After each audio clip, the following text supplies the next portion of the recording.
We're in the book of Leviticus today, and today's Bible reading plan, we're talking about keeping sex sacred. If there's something that has been distorted, something that has been abused, something that has been mistrued and misunderstood, is this topic of sex.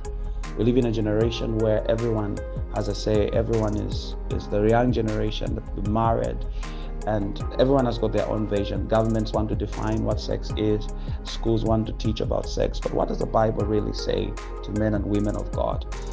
How do we keep sex sacred? Now, when God gave Israel the 10 commandments in Exodus chapter 20, there are two laws that focus on sexual temptation. Okay, two laws out of the 10 commandments. Now, the seventh talks about adultery, and the 10th talks about coveting your neighbor's wife, otherwise known as lust. So we're talking about adultery and we're talking about lust. Now, when you're a young man or a young woman and you're not married, you feel like, no, when I get married, then I'll stop cheating.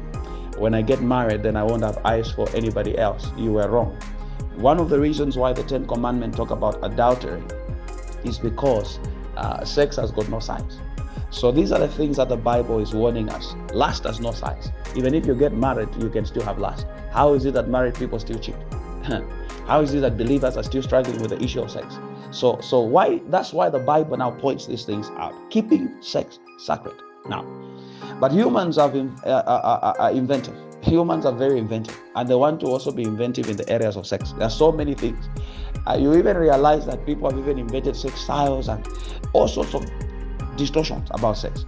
And in the years following Sinai, okay, when God gave the instructions, the Israelites devised new and varied ways of turning God's sacred gift of sex into an occasion for selfishness, into business now, into something that just want to gratify, one night stand, hit and run, all this nonsense, situationships. So you realize that it has gone into abuse and exploitation. People now are exploited and abused, young ladies, young men, and alike. People want to use themselves and pleasure themselves, and it's all about me, myself, and I. Now, the passages in Leviticus 18 and Deuteronomy 22 are God's catalog of sexual sin. There's a God catalog of sexual sin. Leviticus 18:22, you can read for yourself. Now, no one is to approach any close relative to have sexual relation.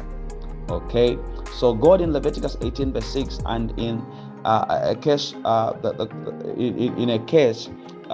command is too difficult to grasp. Okay, now he provides a detailed list of those who are out of bounds, and we talked about it last time. Now, God's intention in marriage,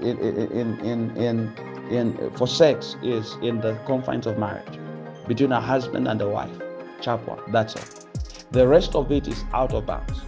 So if you're a young man and a young woman and you're practicing sex and you're not married, please, it's a sin. We need to stay away. Now, they are what are called soul ties. The devil has used sex as a tool to attack people's souls and people's lives. Now, what is a soul?